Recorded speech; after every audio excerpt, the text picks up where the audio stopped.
The Raise Our Voice in Parliament campaign is a brilliant initiative that aims to elevate the voices of young people across Australia, giving them a direct voice into the parliament.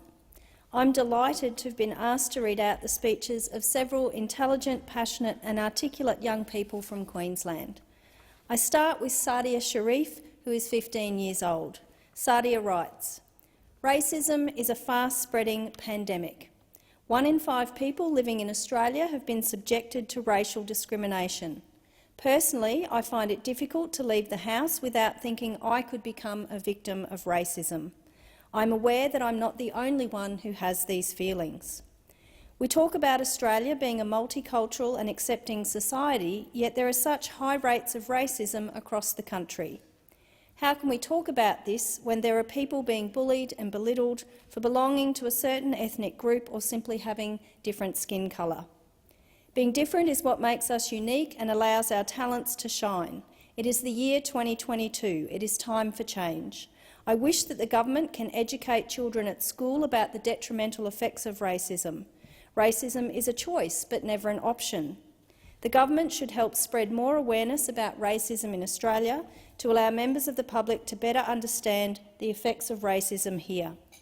We cannot leave this immense issue hanging. Racism is a reality in Australia, and if we continue to ignore it, the consequences will worsen. How many more people must suffer before we can take action?" The second speech is from Will Vanman, who is 16 years old, and he writes about climate change. "Australia's new parliament must urgently address the impending climate catastrophe. I have been lucky enough to avoid the major impacts of flooding that impacted my electorate earlier this year. However, I know so many that do not share the same luck. It is a completely surreal feeling to walk around your neighbourhood to find houses completely underwater, boats on streets and people rescuing their pets by canoes. With the current forecast for similar conditions next year, we need to act. We cannot continue as a country to ignore the impending crisis, brush off the increasing frequency and severity of drought, bushfires and floods, and continue business as usual. The hard truth from the IPCC is that with our current climate trajectory and goals, we only have a 50% chance of staying below 2 degrees, a risk that my generation of Australians and all future generations do not want to gamble on. Before we even reach 2 degrees, climate tipping points are threatening to accelerate this process even more.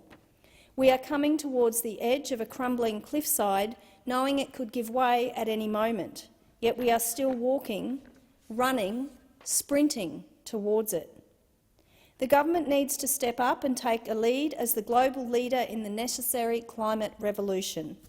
This does not include sneaking in extra profit by continuing to open polluting coal mines, gas explorations and dirty factories.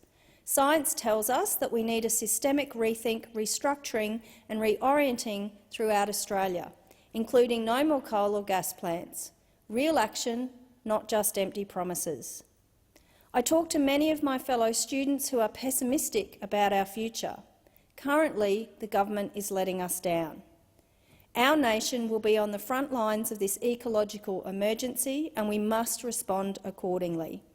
A less than 50% chance of survival is not good enough.